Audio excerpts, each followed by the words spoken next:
प्रिय दर्शकों, ज्यादातर मामलों में देखा जाए तो वो ग्रह जो अंश के दृष्टिकोण से अगर आप देखें तो एक अंश पर हो या 29-30 अंश पर जब पहुंच जाए ग्रह, 29 अंश के आसपास पहुंच जाए, 29 से ऊपर बढ़े, तो ऐसे ग्रह 0 अंश पर जो ग्रह हों, ऐसे ग्रह भाव संधि में होते हैं। आप इन्हें चलित चक्र में जाकर के जब देखते हैं तो ये किसी और भाव का फल दे रहे होते हैं। यानी जन्मांक में हम उन्हें कहीं और देखते हैं और चलित में हमें वो कहीं और का फल देते दिखाई पड़ते हैं।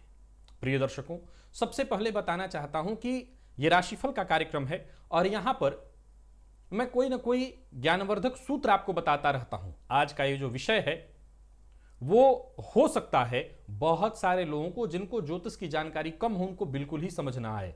मैं बता दूं कि भविष्य में इस विषय पर मैं चर्चा करने के लिए उपस्थित रहूंगा प्राच्य ज्योतिष विज्ञान, जहां हम केवल ज्योतिषीय विषय पर चर्चा करते हैं। वहां पर आप इस विषय पर चर्चा अवश्य सुनेंगे। लेकिन आज इस जानकारी को लीजिए कि ज्योतिष शास्त्र कहता है कि जितने भी ग्रह भाव संधि के मध्य में हो, यानी चलित चक्र में जिसे आप दूसरे घर का फल देते देख रहे हो, वो किसी भी स्थिति में हो, चाहे वो उच्च राशि में ही चलित का फल क्यों न दे रहे हो, वो किसी काम के नहीं होते, वो कोई भी प्रभाव नहीं देते। प्रिय दर्शकों, यहां पर मतांतर है। ये जितने भी पूर्व के ऋषि हैं, सबने एक मत से कहा कि ऐसा कोई ग्रह जो भाव संधि की स्थिति में है, या ऐसा कोई भाव जो संधि की स्थिति में है, यानी बदलाव की स्थिति में, वो अपना संपूर्ण प्रभाव नहीं दे सकता या बिल्कुल ही प्रभाव नहीं देता, वो शून्य प्रभाव देता है। बाद के कुछ विशेष ज्योतिषियों ने जिन्होंने इस पर अपना विशेष मंथन किया, उन्होंने कहा नहीं, भाव संधि के ग्रह विशेष प्रभावी होते हैं।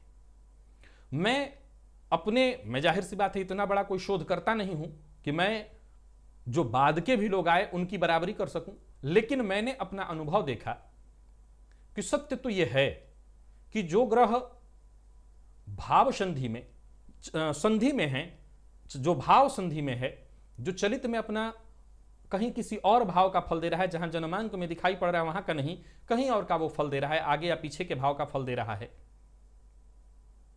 ऐसे ग्रह का प्रभाव तो है, इसमें कहीं कोई संशय नहीं। वो शून्य प्रभावी नहीं है, लेकिन उसमें कुछ न कुछ कमी अवश्य है। और असल में देखा जाए तो यहां पर जैसे पराशर जैसे ऋषियों ने भाव संधि में जो ग्रह हैं उनको बिल्कुल नगण्य कहा। बाद के जितने भी इस पर टीकाकार आए, सबने एक लाइन में कहा नगण्य, वो कोई फल नहीं देते। दो बातें यहां हो सकती हैं। एक बात तो यह हो सकता है कि सबने एक दूसरे का अनुसरण किया। बाद में जो आए, जिन्होंने इस पर मंथन किया, उन्होंने कहा नहीं, भाव संधि के ग्रह बली होते हैं। लेकिन यह कहना कि भाव संधि के ग्रह सबसे बली होते हैं, जो भाव संधि में हो या जो भाव संधि में ग्रह हो सबसे बली होते हैं, इस पर विचारणीय तथ्य उत्पन्न होगा। मैं खुद इससे किसी और की नहीं, और लोगों की कुंडली और खुद की कुंडली में एक ऐसे ग्रह पर बहुत दिनों से निरंतर रिसर्च कर रहा हूं और यह देखने का प्रयत्न कर रहा हूं कि जो संधि अवस्था में ग्रह है उसका प्रभाव कैसा है। अगर आध्यात्मिक दृष्टिकोण से उस ग्रह के प्रभाव को देखूं तो वो शून्य है। आध्यात्मिक दृष्टिकोण से उस ग्रह ने अपना प्रभाव शून्य कर रखा है, लेकिन भौतिक दृष्टिकोण से वो ग्रह बेहद प्रभावी है। दोनों लोग अपनी अपनी जगह पर सही खड़े हैं। आध्यात्मिक दृष्टिकोण से अगर आप उस ग्रह के प्रभाव को देखें जो संधि मध्य में हो, वो नगण्य है, वो अपना प्रभाव देने में असमर्थ है। लेकिन भौतिक सुख, क्योंकि एक ही ग्रह से बहुत चीजों का विचार होता है, लेकिन भौतिक सुखों के दृष्टिकोण से देखें तो उस ग्रह का प्रभाव आता हो रहा है, वो मिल रहा है। प्रिय दर्शकों, जैसा मैंने कहा, ये टोटली ज्योतिषीय तर्क था। बहुत सारे लोग इस विषय को नहीं समझ पाए होंगे। जो नहीं समझ पाए, कोई चिंता नहीं, कोई विषय नहीं। इसको मैं प्राच्य ज्योतिष विज्ञान पर बोर्ड पर इस विषय को बाकायदा आपको समझाऊंगा।